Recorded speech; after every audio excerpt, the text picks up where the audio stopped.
Bismillahirrahmanirrahim. Assalamualaikum warahmatullahi wabarakatuh. Selamat pagi anak-anak Bapak yang saya banggakan. Ya, pada kesempatan pertemuan kali ini Bapak akan menjelaskan tentang materi statistika ya.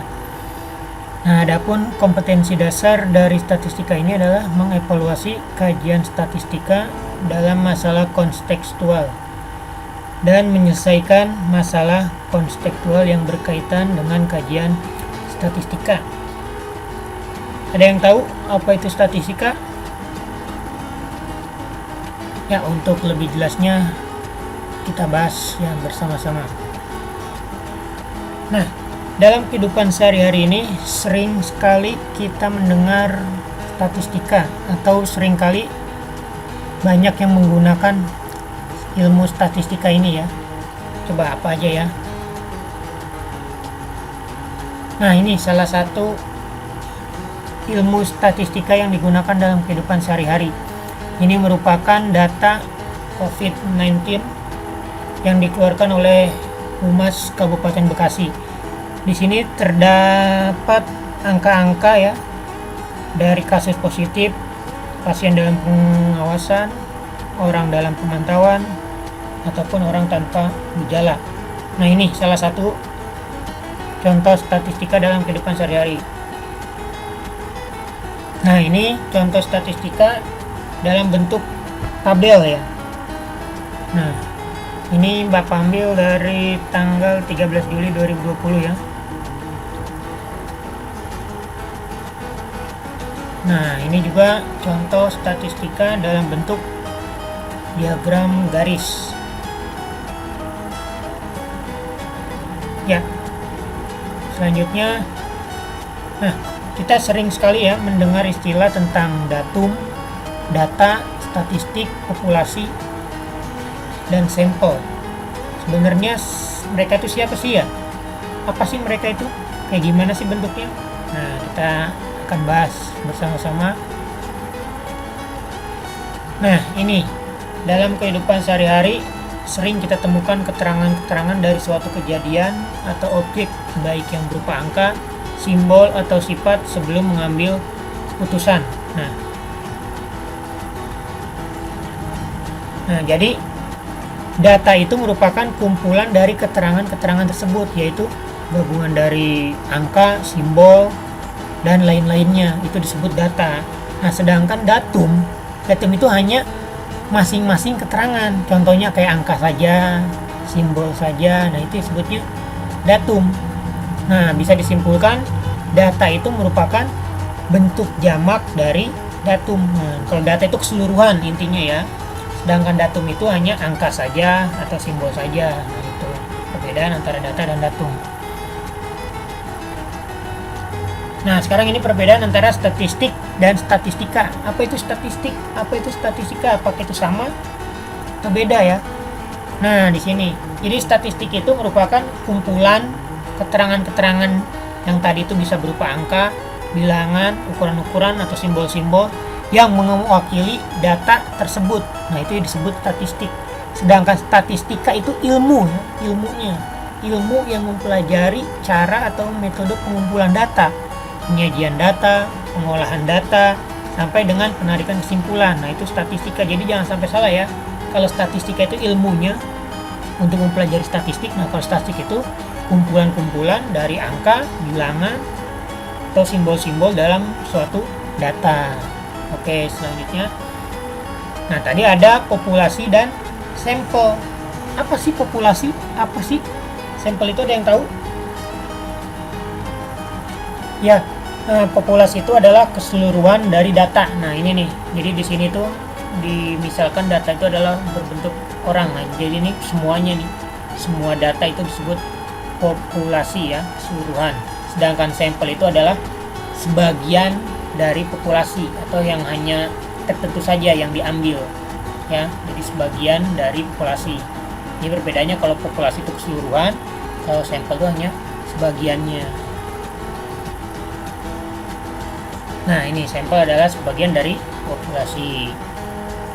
Nah, dalam statistika ini terdapat dua buah penyajian data ya. Yang pertama itu penyajian data dalam bentuk tabel atau daftar, dan yang kedua penyajian data dalam bentuk diagram atau grafik.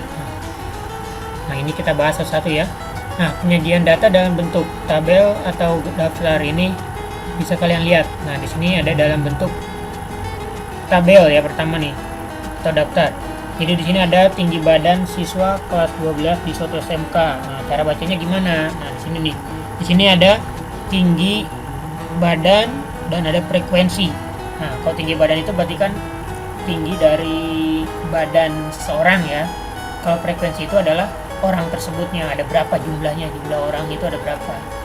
Jadi cara bacanya tinggi badan orang siswa yang memiliki tinggi badan dari 150 sampai 155 itu terdapat 3 siswa. Nah, kalau dari 156 sampai 161 terdapat 7 siswa. Dari 162 sampai 167 terdapat 20 siswa. Dari 168 sampai 173 terdapat 6 siswa, dan dari 174 sampai 179 itu ada 4 siswa. Nah, jadi ini jumlahnya itu jumlah dari total siswanya itu terdiri dari 40 siswa. Nah, kalau yang sebelah kanannya itu keadaan guru SMK menurut jenis kelamin dan tingkat pendidikan. Nah, jadi di sini terdapat jenis kelamin, perguruan tinggi, yaitu dia lulusan S1, S2 atau S3. Nah, sedangkan jumlahnya ada berapa? Nah, cara bacanya jadi yang guru SMK berjenis kelamin lelaki, lulusan S1 itu ada 6 orang, lulusan S2 ada 16, dan lulusan S3 ada 2 orang. Nah, totalnya dari ini semua 24. Kalau wanita, yang lulusan S1 nya ada 2 orang, lulusan S2 nya ada 30 orang, dan lulusan S3 nya ada 4. Total dari jumlah guru wanita yaitu semua lulusan itu ada 36. Nah, kalau jumlah yang di bawah ini apa? Nah, berarti ini jumlah total dari guru berjenis kelamin laki-laki maupun guru berjenis kelamin wanita. Nah, jadi yang total dari berjenis kelamin laki-laki dan wanita untuk lulusan S1 itu ada 8, lulusan S2 ada 46, dan lulusan S3 ada 6 ya. Nah, jadi jumlah keseluruhannya itu ada 60. Itu ya cara bacanya ya. Nah, untuk yang dua itu penyajian data dalam bentuk diagram atau grafik. Nah, di sini ada diagram batang, diagram garis, ada diagram lingkaran, ada histogram dan poligon frekuensi, ada juga ojib. Nah, kalian pasti pernah melihat diagram batang itu seperti apa, diagram garis seperti apa, diagram lingkaran seperti apa. Tapi mungkin ada sebagian yang belum mengetahui apa itu histogram dan poligon frekuensi atau ojib ya. Nah, kita bahas ya satu-satu. Nah, pertama diagram batang. Nah, coba untuk lebih jelasnya kita perhatikan contoh berikut nih. Jadi di sini terdapat tabel di sebelah samping itu menyatakan data mengenai banyak televisi, banyak TV di kota A pada tahun 2006 hingga 2010. Nah, kita diperintahkan untuk membuat diagram batangnya. Lihat di sini. Jadi ini tahun 2006 banyak televisi di kota itu terdapat 3.000 ya. 3.000 unit. Nah, kalau 2007 4.000, 2008 6.000, 2009 8.000, dan 2010 10.000. Jumlah keseluruhan ada 31.000. Bagaimana cara membuatnya? Nah, sini. Nah, ya diagram batang itu juga ada dua jenis, ada yang tegak atau vertikal, ada juga yang mendatar atau horizontal. Yang sering digunakan biasanya yang tegak ya. Nah, jadi lihat di sini. Jadi di sini banyak televisi di kota A pada tahun 2006 sampai 2010. Lihat. Yang ke arah ke atas ini atau biasa disebut Y ini ya. Itu dia banyaknya televisi. Nah, jadi ini dari 2.000, 4.000, 6.000, 8.000, dan 10.000. Nah, sedangkan yang bawah ini atau biasa yang mendatar ini nih, X ini ya, sumbu X biasanya. Itu tahun. Nah, ada tahun 2006, 2007, 2008, 2009, dan 2010. Cara bacanya gimana? Nah, kita lihat. Di tahun 2006 banyak televisi di kota itu ada berapa? Nah sini, ini tengah-tengah antara 2000 dengan 4000. Nah ya, 2006 berarti ini kita ambil 3000 ya. Nah 2007 pas di angka 4000 televisi. Nah, 2008 6000, 2009 8000, dan 2010 ini 10.000 ya. Harusnya ini agak ke bawahan. Nah sedangkan diagram batang mendatar ini gimana? Nah jadi berbeda sini, yang tadinya di sebelah sini itu banyak televisi diubah jadi tahun, sedangkan ini yang tadinya tahun berubah jadi banyak televisi. Cara bacanya sama, bacanya dari sini karena mendatar dari arah kiri ke arah kanan. Cara bacanya 2000, tahun 2010, 2000, 2009, 8000 dan seterusnya. Kalau ini dari bawah ke atas, paham ya? Nah ada diagram garis. Ini diagram garis tadi udah ada contohnya juga ya, yang sebelumnya itu dalam kehidupan sehari-hari. Ya, coba perhatikan tabel berikut menunjukkan data perkembangan hasil produksi PT Index yang terjual dari tahun 2013 sampai dengan tahun 2017. Nah, bagaimana diagram garisnya? Lihat di sini tahun 2013 sampai 2017. Di tahun 2013 PT tersebut memproduksi atau penjualan ya, produksi hasil produksi yang terjualnya itu, penjualannya itu mencapai 10.000 unit, 2014 10.000 unit, 2015 15.000 unit, 2016 10.000 unit, 2017 30.000 unit.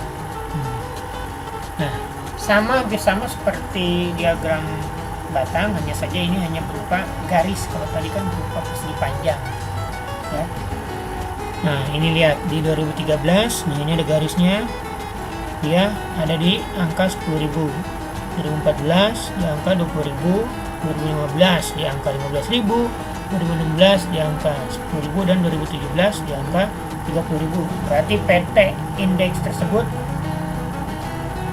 penjualan tertingginya itu di tahun 2017 dan terendah itu di tahun 2013 dan 2016 gitu ya. Nah ada diagram lingkaran. Nah sesuai namanya pasti dia berbentuk lingkaran. Kalau tadi kan berbentuk batang itu persegi panjang, garis itu ya garis lurus, sedangkan lingkaran ini berbentuk lingkaran bulat ya. Nah penyajian data statistika dengan lingkaran ini umumnya itu dilakukan pada data yang dinyatakan dalam persen maupun derajat ya. Coba perhatikan contoh berikut. Nah, tabel berikut menunjukkan data jumlah SMK di 5 kota. Jadi ada kota A, B, C, D, dan E. Ada 5 kota nih ya. Kita misalkan kotanya A, B, C, D, dan E.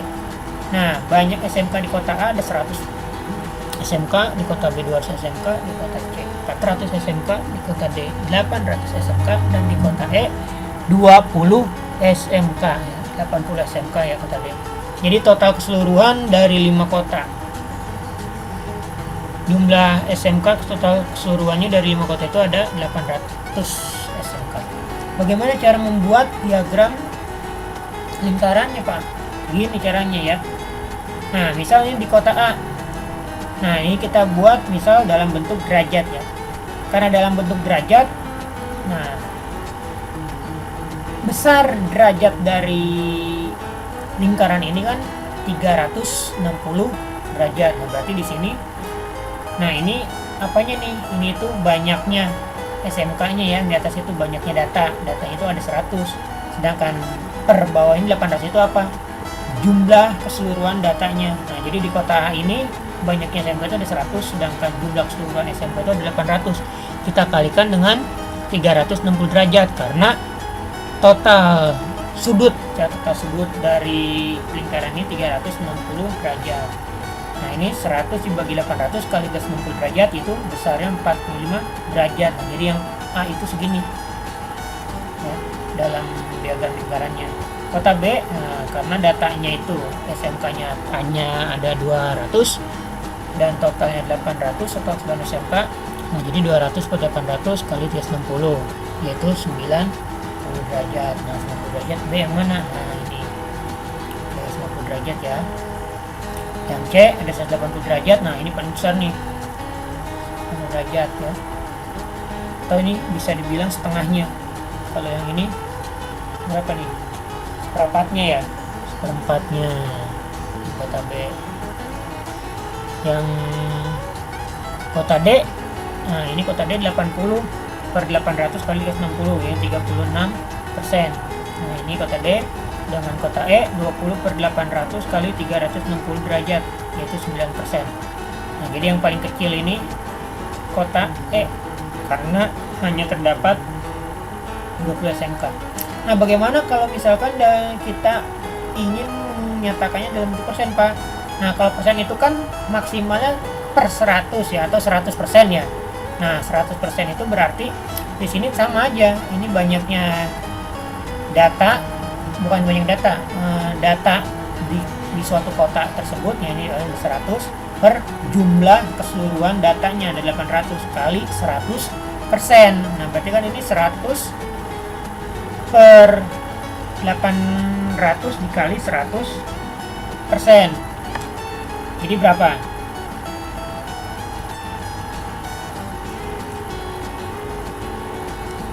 Berapa?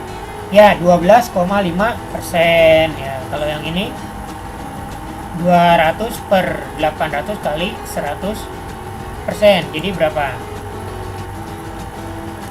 Berapa?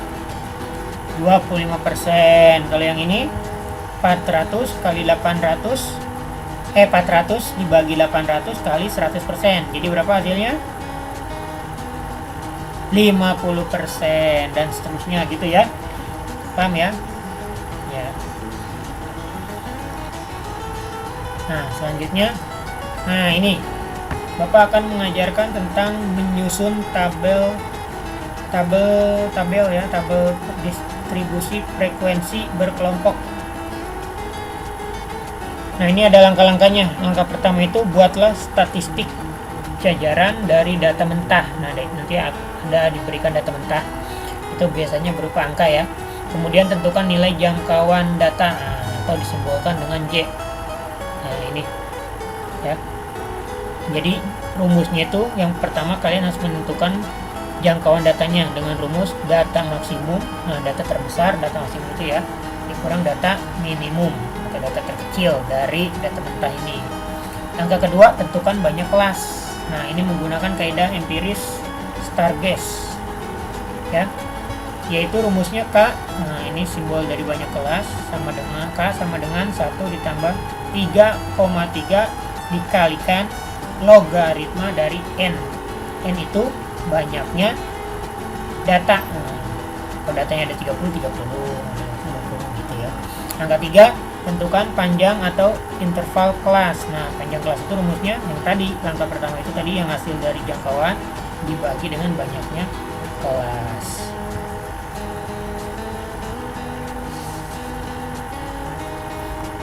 Ya, langkah keempat yaitu dengan menggunakan nilai panjang kelas yang tadi nih, yang ada di langkah ketiga nih, menggunakan data yang ada di panjang kelas atau nilai yang ada di panjang kelas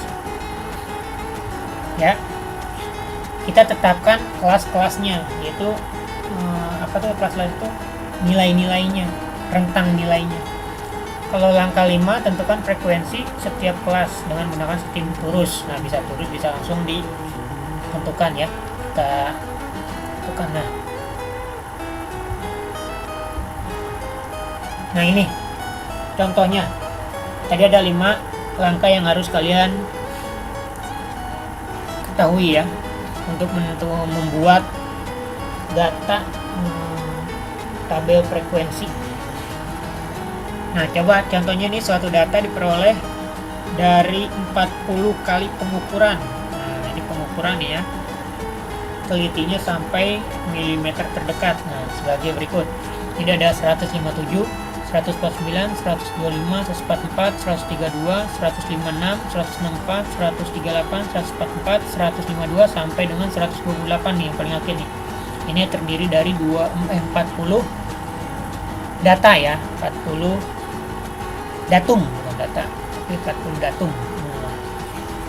Nah, buatlah tabel distribusi frekuensi berkelompok data tersebut. Nah, kita ini akan membuat tabel distribusi frekuensi berkelompok. Gimana caranya? Yang tadi yang pertama itu langkah pertama apa?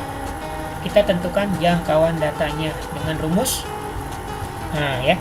Jangkauan data itu rumusnya tadi data terbesar dikurangi atau data maksimum dikurangi data atau datum ya. Datum maksimum dikurangi dengan datum minimum. Nah, di sini setelah data tersebut diurutkan, nah ini nih, yang tadinya kan gini nih datanya nih, acak-acakan nih, tidak berurutan, tidak dari terbesar ke terkecil. Acak-acakan kita urutkan dulu dari datum terkecil sampai datum terbesar. Nah, dari 119 sampai 176 ya, berurutan ya. Ini paling kecil, ini agak besar, lebih besar sampai paling besar 176. Nah, jadi jangkauan itu tadi datum maksimum dikurangi datum minimum. Datum maksimumnya itu 176 dikurangi 119 yaitu 57. Ini mm-nya mana? Nah, mm itu tadi satuannya milimeter. Kalau nggak ada nggak usah ditulis juga nggak apa-apa. Langkah kedua kita tentukan banyak kelas ya. Tadi rumusnya K sama dengan 1 ditambah 3,3 dikalikan log N. Nah, N-nya itu ada berapa tadi? N itu banyaknya datum ya. Atau datanya itu, data keseluruhannya itu ada 40. Nah, jadi gimana cara ngerjainnya, Pak? Nah, kalian harus menghitung 3,3 dikalikan log 40. Nah, log 40 itu berapa? Ya, itu pakai menggunakan kalkulator saintifik ya, atau bisa menggunakan handphone. Nah, tapi nanti biasanya kalau misalkan dalam ujian tidak boleh menggunakan kalkulator ataupun handphone. Sudah diberitahu log sekian berapa, log sekian berapa. Nah, jadi kalian tinggal mengalihkan saja. Nah, di sini kan log 40 itu hasilnya 1,6 ya, 1,6020. Nah, kita kalikan dengan 3,3 ya. Kita kalikan dengan 3,3. Itu hasilnya berapa? 5,2867 sekian. Nah, baru dijumlahkan dengan angka 1 ya. Jadi hasilnya 6,286 sekian. Nah, dari hasil ini dibulatkan ke atas itu menjadi banyaknya kelas, itu ada 7 kelas. Ya, di langkah ketiga ini kita tentukan panjang kelasnya dengan rumus jangkauan dibagi banyak kelas. Jadi jangkauannya ada 57, sedangkan banyak kelasnya itu ada 7 ya. Jadi 57 dibagi 7 itu hasilnya 8,1428. Nah, di sini jadi dari hasil panjang kelas ini kita bulatkan ke atas menjadi 9. Nah, angka selanjutnya itu kita menentukan kelas-kelasnya. Dari tadi banyak kelas dan panjang kelas. Banyak kelasnya itu ada 7 ya, sedangkan panjang kelasnya ada 9. Bagaimana cara menentukannya? Nah, dari data tadi yang ada, data yang mana nih? Yang ini nih. Kita buat kelasnya dari angka 119 ya. Nah, dari angka 119 ini berarti kan 119 sebanyak panjang kelas itu 9 angka, berarti 119, 120, 121, 122 sampai 127. Nah, jadi dihitung ini 119, 120, 121, 122, 123, 124, 125, 126 sampai 127 itu panjang kelasnya 9 ya. Terus dimulai dari 128. Nah, panjang kelasnya 9 juga jadi sampai 136, jadi 137 sampai 145, 146 sampai 154, 155 sampai 163, 164 sampai 172 dan 173 sampai 181. Nah, sedangkan banyaknya kelas ada 7, kita hitung benarkah ada 7? Ini kan kelas pertama nih, 1 2 3 4 5 6 7 ya. Jadi benar ada 7. Nah, untuk menentukan titik tengah ini gampang ya. dari data yang 119 ini kita jumlahkan dengan 127. Nah, itu dibagi 2. Nah, hasilnya dapat 123.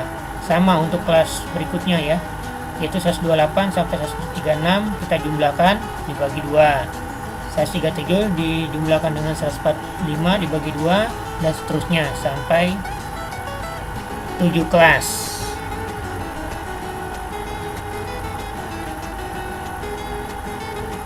Nah, ini kalau tadi menentukan kelas-kelasnya dan nilai titik tengah. Nah, sekarang kita tentukan frekuensinya ya. Bagaimana caranya, Pak? Nah, ini lihat dari banyaknya kelas ini dan panjang kelas. Nah, ini kan panjang kelasnya terdiri dari 119 sampai 127. Itu ada berapa orang? Hasil pengukuran yang mendapatkan datum 119 sampai 127. Kita balik lagi ke 119 sampai 127. Ini termasuk 1, ini termasuk juga 2, ini termasuk juga 3. Ini termasuk enggak, karena ini 128. Jadi ada 3 orang. Ya, ada 3 orang. Terus yang ini juga sama caranya, 128 sampai 136. 128 sampai 136 nih. 1 2 3 4 5 6. Ini ya, sampai sini. Berarti ada 6. Nah, begitu juga seterusnya. Jadi 137 sampai 145 ada 10 orang. 146 sampai 154 ada 11 orang. 155 sampai 163 ada 5 orang. 164 sampai 172 ada 3 orang, dan 173 sampai 181 itu ada 2 orang. Nah, inilah yang disebut apa namanya tadi, tabel frekuensi kumulatifnya ya.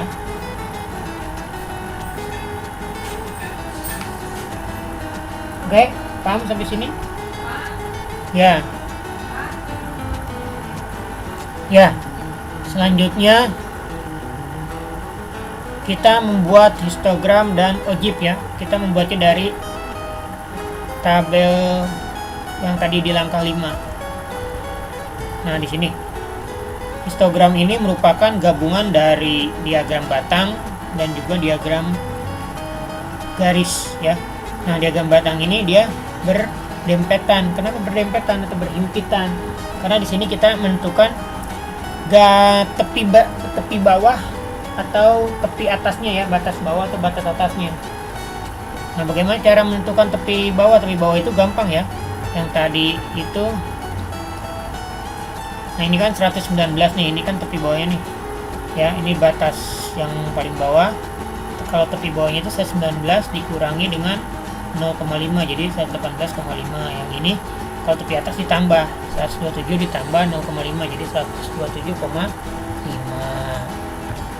Nah, ini nih 118,5, 107,5, 106,5, dan seterusnya sampai 181,5.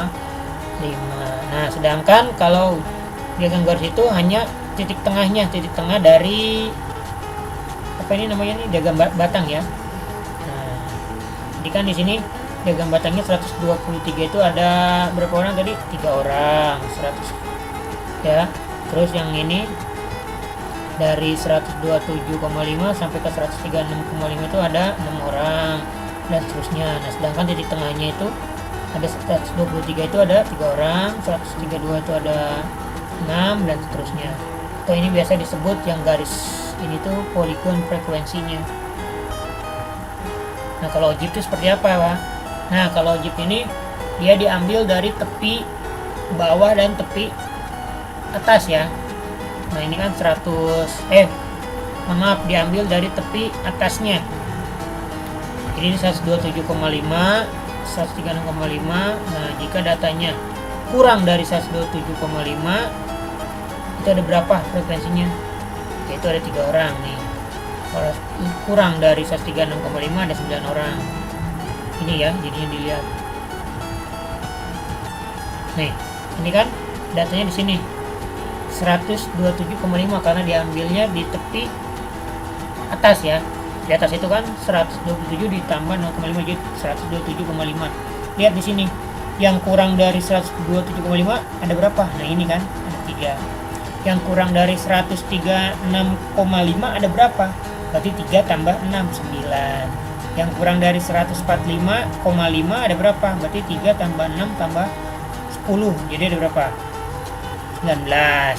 Gitu ya. Nah 19. Yang kurang dari 154,5 ada 30 dan seterusnya. Yang kurang dari 151,5 itu ada 40 ya.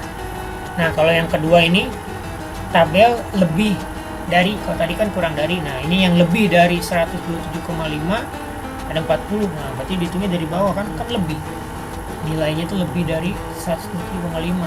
nah ini lebih dari 136,5 berarti kan dikurang 3. Ini kan gak termasuk nih yang dari sini ke bawahnya. Nah jadi 40, 37 ya, makin menurun 31, 21, 0, 10, 5 dan 2. Nah bagaimana hasil ogibnya? Nah ini tadi yang naik itu ya, yang nilainya frekuensi kumulatifnya naik, dia disebut ogib positif. Nah dari yang paling bawah nih rendah terus naik. Nah ini disebut ogib positif.